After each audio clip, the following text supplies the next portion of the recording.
Mission 50,000 crores, which Prime Minister Narendra Modi has set. And what is this 50,000 crore? It is about Atmanirbhar Bharat.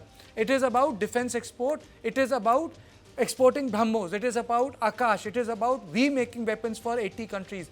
It is about, are we going to meet this target by 29-30? Our exports are touching 38,424 crore. Can we cross 50,000 crore? But my real question here is, what are we exporting? What will we be exporting? Are we doing enough R&D? And if that R&D is enough, is that the export pivot? Missiles, are we going to do more? For example, like we are struggling with jet engines and other things. So on this issue, I will not waste any more time. I am joined by Air Commodore Dr. Ashwinder Singh Bahal and Brigadier Anil Raman, Head of Defence Fellowship Program at Takshashila University. Thank you so much, sir. But let me straight away go to Dr. Bahal, sir. Will we be able to breach that 50,000 crore target, sir? Jai Hind, thank you very much, Kartikeya, for calling me for such an important discussion. Let me assure you, we are going to breach that target and we are going to breach it. मुझे तो कई बार लगता है, Dr. Bahal, you'll get angry से कार्तिक को बुलाते हो हर बार और time कम देते हो, but you are so generous. You have never said this once कि the debates get shorter. But thank you so much, sir. Yeah. So let me just look at what is the past, what is the future. We are looking at we were importing close to 11% of global defense exports in 2010. In 2014, there were hardly any exports. Today, we are exporting 38,424 crores or $4.1 billion. It is 34 times the exports that were carried out about 10, 12 years back.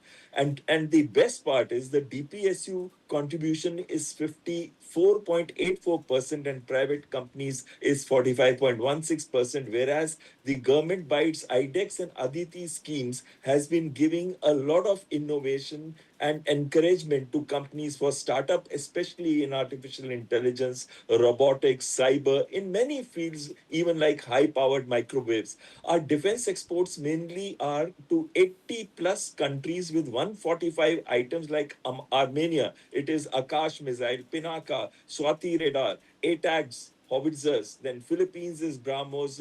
Indonesia and Vietnam are likely to be BrahMos for $450 million and $620 million. And we are going to have a BrahMos shield in South China Sea and Natuna Sea, in that inverted U fashion when we look from Philippines, Indonesia, right up to Vietnam. Then we have a Pinaka multi-barrel rocket launchers, naval ships, air defense systems, radars, including, we have been exporting our Akash surface-to-air guided weapon system. Actually, the most important thing is that the government has come out with a policy where we say, okay, 5,500 items will have to be produced in India. So when we are looking at that, and when we are looking at that, we are, still the second largest importer with the 8.2%. So there is a long way to go, but the market is huge. It is $788 billion, and we are just $4.1 billion. We do have limitations. We have limitations in propulsion technologies, but we have found ways. The ways is co-development. BrahMos is a co-developed missile with the help of Russia's NPOM as well as.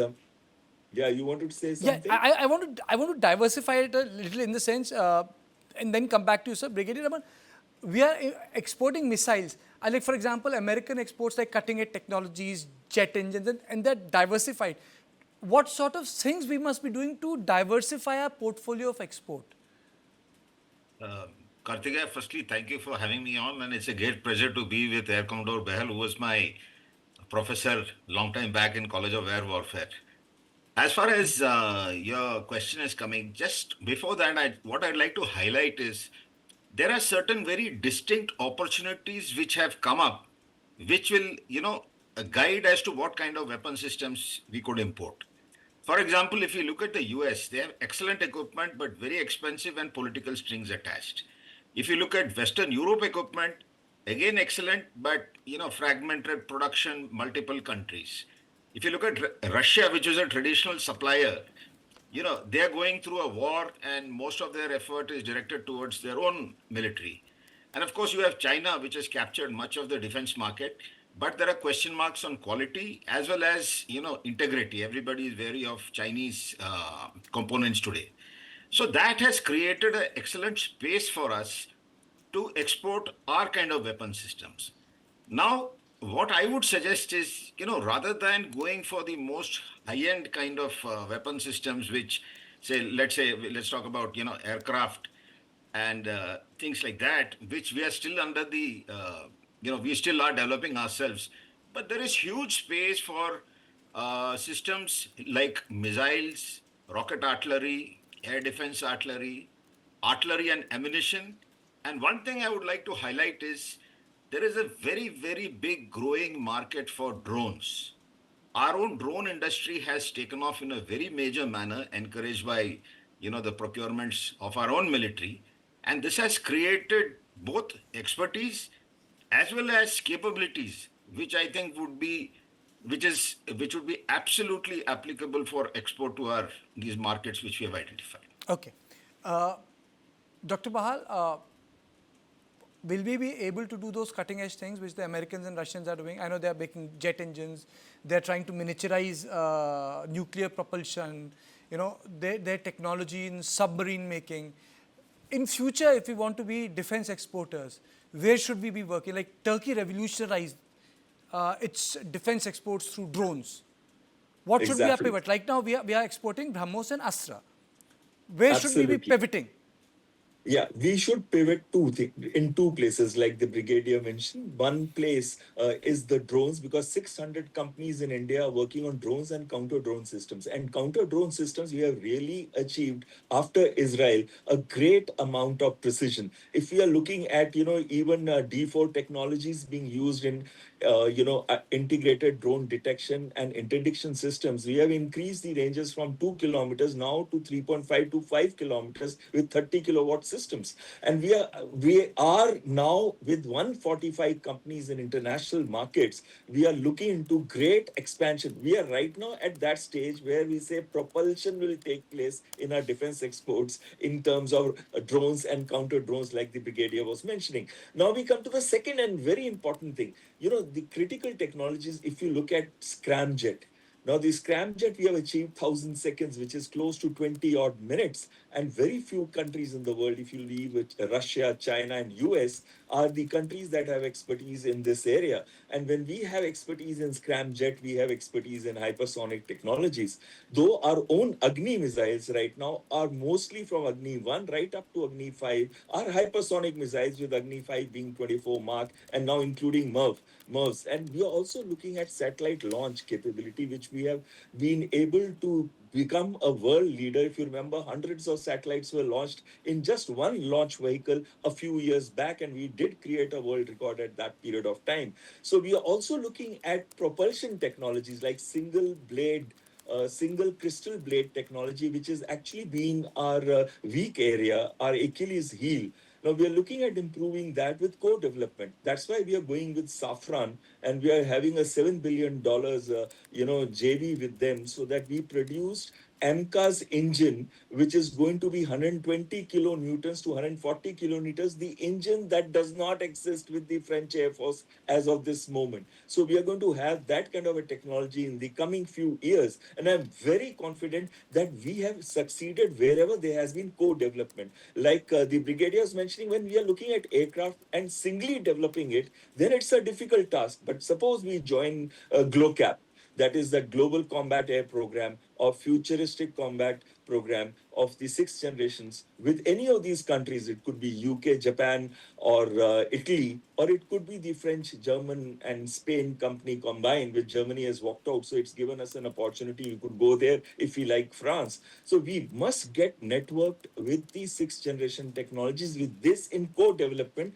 so that when we look at our own AMCA coming in 2035, we have already caught up with the world in critical technologies. If you remember one incident I want to give to you, in 1998, when that nuclear explosion tests were carried out, Okay. that is the time we actually wanted fly-by-wire systems and cryogenic Okay. engines, and it were denied to us. But it helped us develop our own four-channel fly-by-wire, which is one of the best fly-by-wire systems, which is fitted in the light combat aircraft. So Okay.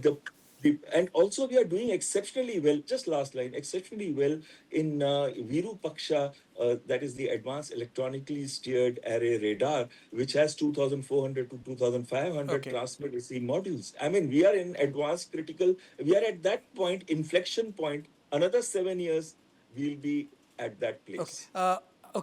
Brigadier Raman, do you think we are doing enough in terms of military civil partnership to produce that sort of technology, tech I power, think manpower, hard power, that synergy which we witness in China, United States of America, civil military partnership? I think that, I mean, when you speak about the Americans and the Chinese, they inherently have different models in which the United States went around completely the capitalist path, in which, it was the industry which took on based on contracts. And the Chinese did a state sponsored or state integrated form of development till they reached a particular stage when their companies took on. As far as we are concerned, I think that since 2014, this government has quite effectively orchestrated the partnership between the DRDO and the private companies in order to encourage private companies to, get into the field. You must remember that these other Western countries whom we are speaking about have decades of experience in designing, and producing these weapons, whereas our companies are just starting off. So the government has come up with a very interesting and very helpful hand-holding schemes, which sort of help or promise the industry that there is going to be a support till a particular stage. And I Okay. think it's interesting that this export market, Okay. will sort of feed and encourage this Okay. whole partnership. Okay, okay. I think for me, I think the biggest thing would be I had been saying to Dr. Bahal, if we crack some key tech areas like jet engines or the miniaturization part, but then again I've run short of time. Next time we'll be again doing this decoding business. We do this, Mr. Raman, very often with Dr. Bahal, where one issue is taken up and he breaks it down into multiple parts. So if people who even don't understand the A and B of military, they know what the real issue is.